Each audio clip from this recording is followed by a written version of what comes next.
এই যে বৌমারা, আমি আজকে তোমাদেরকে পুঁই শাকের তরকারি রান্না করে দেখাবো।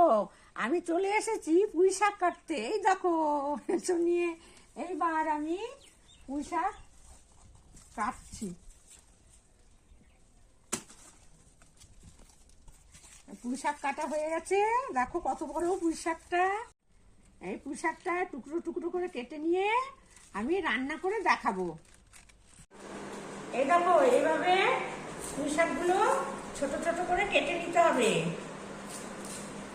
এই দেখো কি সুন্দর কুচকুচ করে কাটা হয়ে যাচ্ছে। কচি কচি পুঁই শাক তো খেতেও দারুণ লাগে।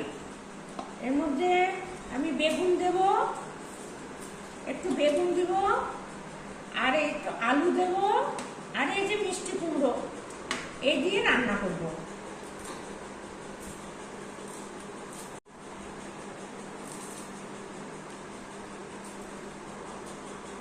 এই দেখো আমি পুঁই শাক, এই যে বেগুন, কুমড়ো, আলু সব কেটে ফেলেছি।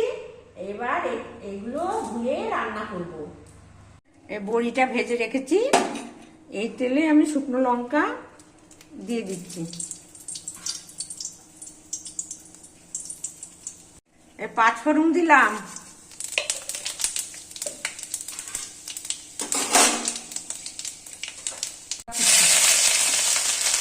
এর মধ্যে আদা কুচি দিয়েছি। এবার এই টুকরোগুলো, কুমড়ো, আলু, বেগুন টুকরোগুলো দিয়ে দিলাম।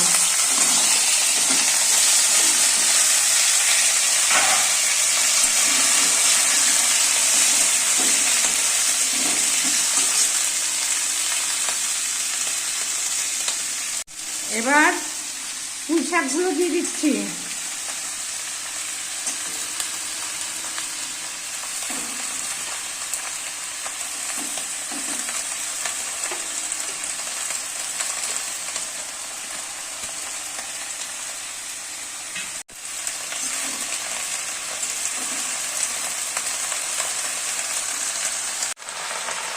স্বাদ মতো লবণ দিচ্ছি। এবার একটু হলুদ দিলাম।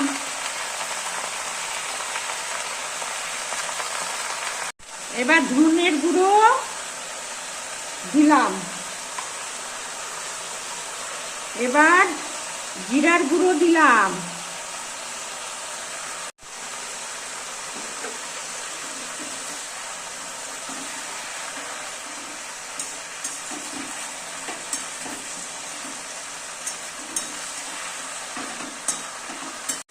এবার একটু স্বাদ মতো চিনি দিলাম।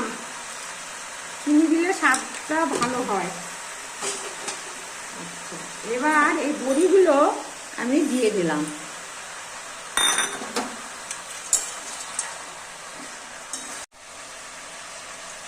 কত লঙ্কা দিয়ে দিলাম। এবার ঢেকে দিব। দেখি সিদ্ধ হয়েছে নাকি।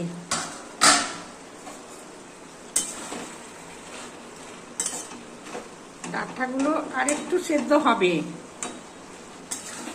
একটু সেদ্ধ হবে। থাক, একটু ঢেকে রাখি, একটু ঢাকা দিয়ে দিই। দেখি হয়েছে নাকি। হ্যাঁ, এবার মনে হচ্ছে হয়ে গেছে।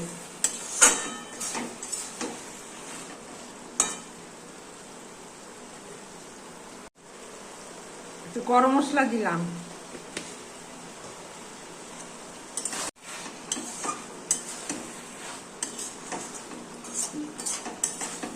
দেখো সুন্দর হয়ে গেছে। এবার নামিয়ে নেব।